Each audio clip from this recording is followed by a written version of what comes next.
So believe it or not, as a kid growing up in the 80s, there was a car that I thought was cooler than the 911. I know it sounds crazy to say that now, but I've got 3 words for you. Pop-up headlights. Actually, that could be 4 words, right? Because headlights, is that 1 or 2? Who knows? This car's got pop-up headlights and I'm about to drive it.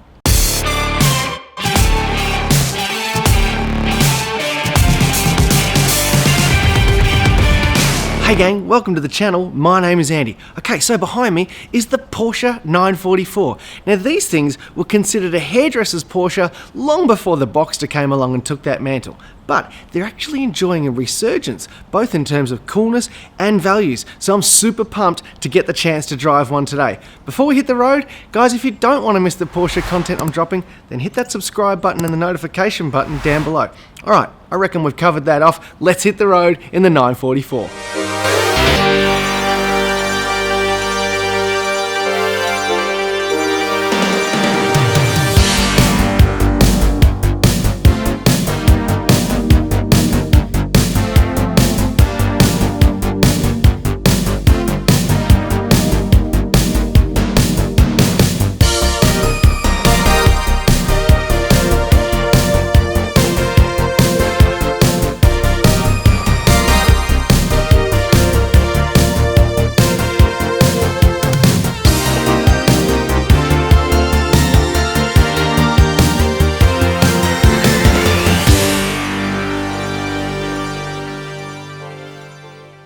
Alright, here we are, 1989 944S. Now this car puts out 208 horsepower from the factory, weighs about 1,360 kilos, so by comparison with my 964, which is a similar age, the 964's definitely got it over this car on a power to weight basis.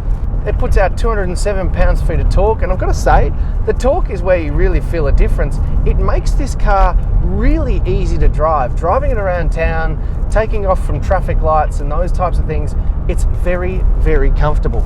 Light clutch, easy, beautiful throw from the 5-speed gearbox. Actually feels pretty modern, I would say. It's not a super short throw, but it's really direct, it's really defined. Getting through the gate is beautiful, actually. So yeah, it's actually an incredibly easy car to drive, and it's a car that you can get into without fuss. It maybe doesn't have the big sense of occasion that a 911 has, but on the flip side, that makes it kind of more accessible on a regular basis. Now the owner of this car is a mechanic, runs an independent Porsche shop, so he knows his stuff.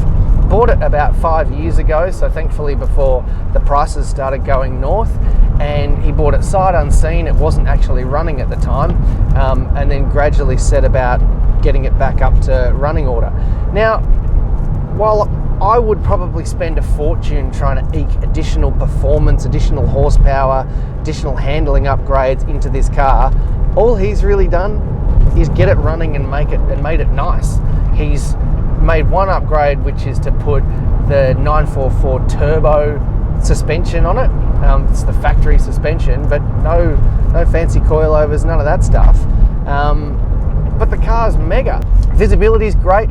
I feel like the seating position is probably higher than I would typically like, but again, you just get used to that. And to be fair, that's probably amplified by the Liqui-Moly decal that the owner has running across the windscreen.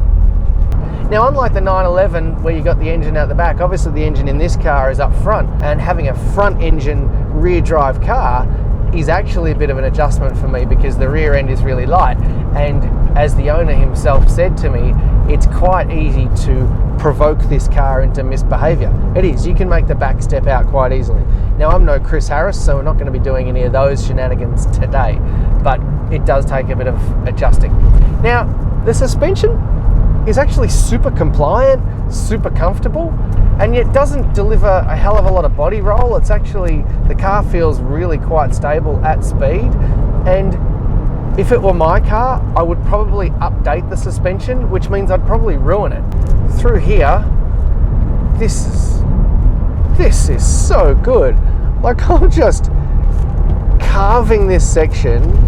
There's these beautiful sweepers, and the car feels absolutely planted. I feel completely confident that the car is going to hold the road, and the road is It's a little bit damp, a little bit greasy. Got to be a little bit careful with the torque, but this.